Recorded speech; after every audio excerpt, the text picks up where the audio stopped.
Bom dia, estamos aqui novamente na Manhã com a Bíblia, falar sobre a Bíblia em mais um livro da Bíblia, mais um capítulo de Manhã com a Bíblia. Pretendo fazer isso sempre, até quando Deus permitir. E espero que vocês entendam, compreendam a palavra de Deus. Hoje, dia 29 de março de 2026, ainda não é às 7 horas da manhã, mas estou fazendo neste vídeo, que daqui a pouco nós vamos para a igreja, para o culto, cultuar a Deus novamente. É o que nós devemos fazer sempre, entendeu? Engrandecer a igreja e procurar na igreja Jesus, não olhar para as pessoas, para as fofocas, não, procurar Jesus. E lá nós encontraremos e viveremos com Jesus. É o que nós pretendemos. Hoje eu falo sobre o livro de Atos.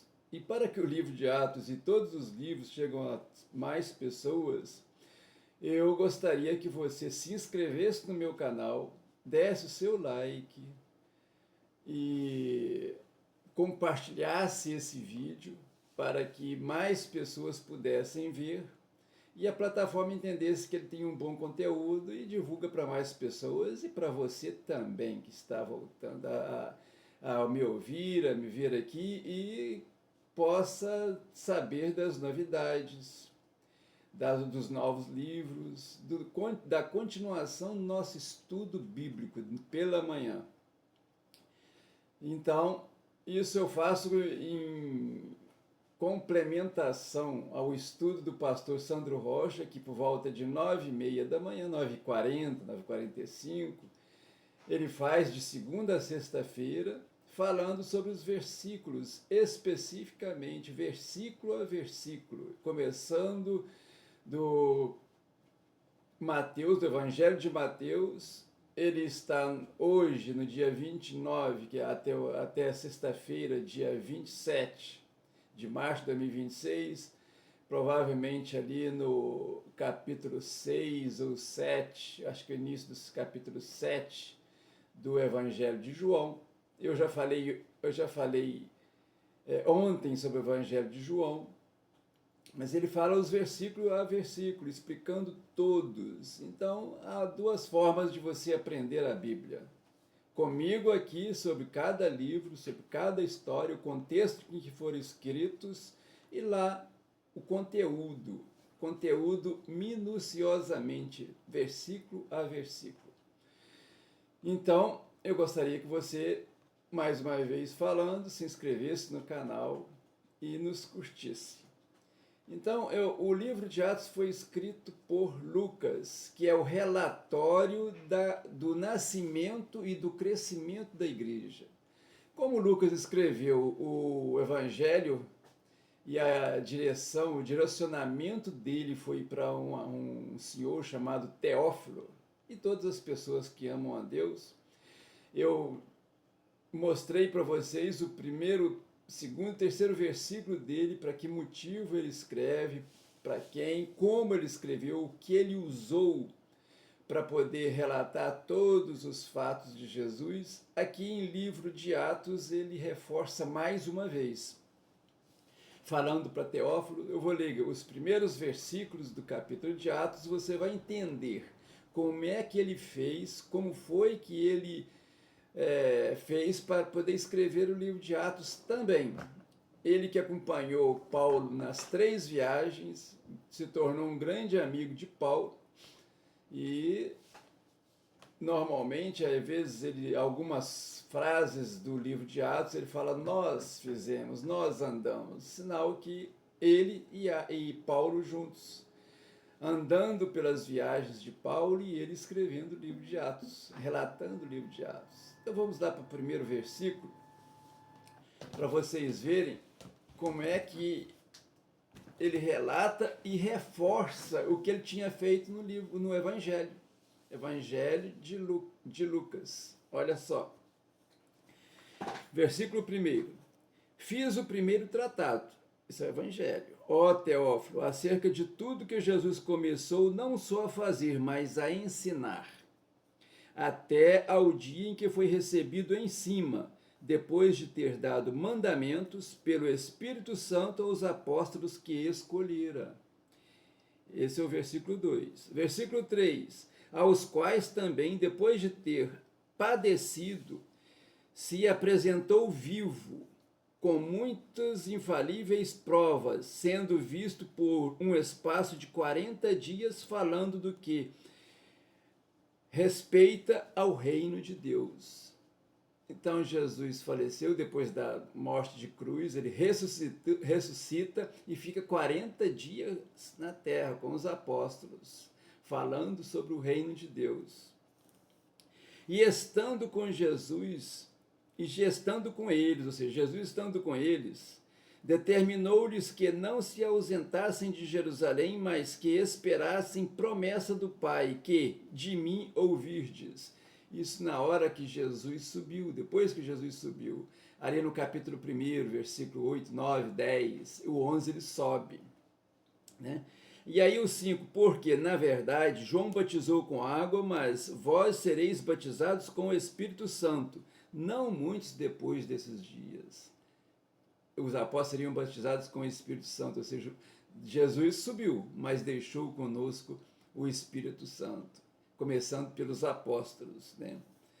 Aqueles, pois, olha só o que ele fala aqui no versículo 6, aqueles, pois, que haviam reunido e perguntando-lhes, dizendo, Senhor, restaurará neste tempo o reino de Israel? Olha só o que eles perguntam para Jesus. Eles pensavam ainda, não tinham entendido o Espírito, 100% do Espírito de Deus, nem sabiam o que era o Espírito Santo, como eles seriam batizados. Mas o reino de Deus que eles falam aqui é restaurar o reino de Deus, se livrando do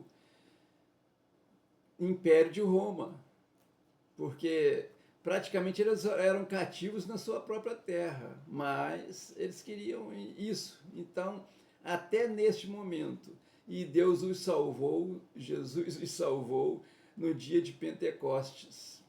Lá no cenáculo, quando o Espírito Santo voltou e sobre cada um deles, eles começaram a falar em línguas, ou seja, eles falavam e todas as pessoas os entendiam na própria língua, e já que tinham muitas pessoas por ali, de outras nações, e todos entendiam. Então até admiravam muito disso, deles, né, desse coisa. Então, acontece, depois do Espírito Santo, depois deles ter vindo, eles escolhem um novo apóstolo para substituir Judas, que não estava mais entre eles, para recompor os 12, e aí escolhem Matias, por sorte, né? Tiraram sorte entre dois e escolheram Matias. Esse livro dele foi escrito em torno de 63 a 70 depois de Cristo, por volta disso aí, a época que Paulo começou a fazer suas viagens pela Ásia Menor ali, falando nas igrejas, constituiu todas as igrejas dele. Depois ele passou a fazer as cartas, que eu devo começar a falar amanhã, começar a parte da carta de Roma e assim por diante, né? E os discípulos de Pedro, após sonharem, após saberem dos apóstolos, falaram em diversas línguas, que isso que eu estou falando agora, os discípulos de Pedro. Pedro já estava com alguns discípulos, né? Então, aí Pedro, para responder, dizia o seguinte, eles estão com o Espírito Santo. E fez um discurso que conquistou ali naquele momento, Pedro, 3 mil convertidos. Assim começam as conversões, começam todas as conversões, né? No capítulo 4, vem a história de Ananias e Safira, porque eles, com a dificuldade dos convertidos, porque eles não poderiam mais receber o seu ganha-pão lá do templo, que eles foram expulsos pela conversão a Jesus, eles foram expulsos do templo, que era dos judeus. Lá, se você olhar lá em Deuteronômio, capítulo 14, 28 a 29, eles diziam o seguinte: a cada 3 anos depositam no templo o seu dízimo, para que as viúvas, os estrangeiros, os órfãos tenham o que comer, tenham a sua subsistência. Mas aqueles que se tornaram cristãos não poderiam mais. Então, no capítulo 4, eles instituem o dízimo no Primeiro Testamento. No Primeiro Testamento, no Segundo Testamento, no Novo Testamento, me desculpe, o trocadilho, no Novo Testamento. Né? Então, todas as pessoas vendiam suas posses e depositavam o dinheiro no pés dos apóstolos, e eles distribuíam aquilo de acordo com a necessidade de cada um. Ali foi instituído o dízimo, né? Para suprir aquelas necessidades daquelas pessoas que não tinham o teu ganha-pão, as viúvas, os estrangeiros, os órfãos e assim por diante. Então, nós temos aqui uma prova de tudo. E aí começa a igreja desses convertidos, né? E eles, logo a seguir, no capítulo 6, eles instituem os diáconos. Para quê? Para exatamente isso, tomar conta das viúvas, tomar conta das pessoas necessitadas, fazer a distribuição. Então, nisso, eles escolhem os diáconos para fazer esta necessidade que a igreja tinha na época. E a igreja começa a crescer. Né? E se você vê lá no capítulo 9,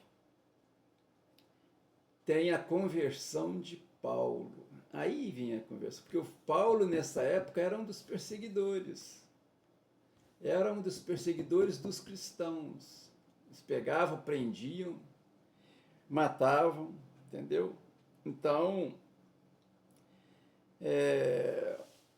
foi um início difícil, porque é por causa da perseguição. Mas a caminho de Damasco, Paulo cai do seu cavalo, fica cego por 3 dias. Nesse período, ele é encaminhado para Jerusalém, e lá Ananias, outro Ananias, que aquele primeiro tinha morrido, porque ele enganou a Deus, vendeu as suas herdades, não deu vendeu suas posses e não deu tudo lá no pé dos apóstolos. Então ele enganou. Então Deus não gosta de mentirosos, não gosta de enganadores. Esses não entrarão no reino do céu. Então ficarão por aqui. Olha só. E Ananias, orando por Paulo, Paulo restabelece a visão e começa a ter a vida de Cristo. Agora, a partir desse momento, Paulo, de perseguidor, passa a ser o perseguido. Foi perseguido até por cristãos. Porque como ele era um perseguidor, como é que ele poderia, de uma hora para outra, passar a ser de perseguidor, de uma hora para outra, passar a pregar a palavra? Ele aprendeu ali com Ananias e outros tudo que deveria fazer, na conversão dele. Aí ele teve que fugir pela janela da casa. Então, e dali ele começou a fazer as viagens dele. A viagem, a primeira, e depois a segunda, a terceira viagem. E aí ele difundiu a igreja em todo aquele espaço ali. Judéia, Samaria, todos aqueles países pequenos ali da África Menor, foi até Roma, onde ele ficou preso. Então, até o capítulo 12, quem é relatado todo o trabalho de Pedro, os milagres de Pedro, o trabalho que Pedro teve. A partir do capítulo 12, aí é Paulo. O livro fala apenas de Paulo. Você pode ver que o escritor de Atos, A princípio ele estava onde? Em Jerusalém, na igreja de Jerusalém, junto com Pedro. Relatou toda a história de Pedro. Depois ele passa a relatar todo o caminhar de Paulo. Ele começa a fazer as viagens com Paulo. Então ele escreve minuciosamente tudo. Como ele escreveu lá o Evangelho, ele pesquisou, perguntou, ele fez um trabalho de campo muito grande e minucioso para escrever o Evangelho dele. Escreveu Jesus desde a infância até a tua morte e ressurreição. Agora ele escreve, depois da morte e a ressurreição de Jesus, que Jesus sobe aos céus, ele escreve o nascimento da igreja cristã. Ele escreve o nascimento da igreja cristã e o crescimento dela, o motivo dela, os milagres que Paulo fez. Paulo também fez muitos milagres. Então, você vê por aí que Deus capacitou um grego, uma pessoa que não era dos apóstolos, para escrever um dos evangelhos e relatar o início da igreja. Como capacitou Mateus, que era apóstolo, escolhido por ele, um publicano pecador, mas um homem capaz. Então, escolheu, o capacitou e ele escreveu o primeiro evangelho. Para quem? Para os judeus, tentando relatar Jesus para os judeus e para o mundo, lógico, né? Porque à medida que ele fala para os judeus, está falando também para todo mundo. Então, ele relata muito bem tudo de Jesus. A família de Jesus. E agora, Lucas fala sobre o nascimento da igreja, o início da igreja. Então, o crescimento da igreja, né? E aí nós temos que ter esses exemplos. Bom, gente, eu vou ficando por aqui. Eu aguardo aquele pedido que eu fiz no início, que vocês correspondam, se inscrevam, compartilhem, divulguem. E espero que vocês tenham entendido a mensagem. Divulguem a mensagem para que mais pessoas saibam e que Deus nos ilumine. Vou fazer uma oração aqui em despedida do dia aqui do vídeo para vocês e a gente vai assim caminhando com Deus, caminhando com Jesus no nosso coração. Ó Deus, Pai nosso, Deus que estás no céu, mas também em todos os lugares, ó Deus, nos ilumine, ó Deus, nos dê compreensão, nos dê humildade para entender a Tua palavra, para assimilar a Tua palavra e viver da Sua palavra, ó Deus. Nos proteja nessa terra, ó Deus, das tentações, das catástrofes, das guerras, nos proteja de tudo isso, ó Deus, das tribulações e nos dê um dia maravilhoso, um domingo para Ti, ó Deus. Nós te pedimos em nome de Jesus. Amém. Abençoe, ó Deus, essas pessoas que estão aqui, as pessoas que vão passar um domingo aí com as suas famílias, vão para as igrejas, vão para os cultos, que sejam pessoas felizes contigo, ó Deus. É que nós te pedimos em nome de Jesus. Amém. Bom dia para todos.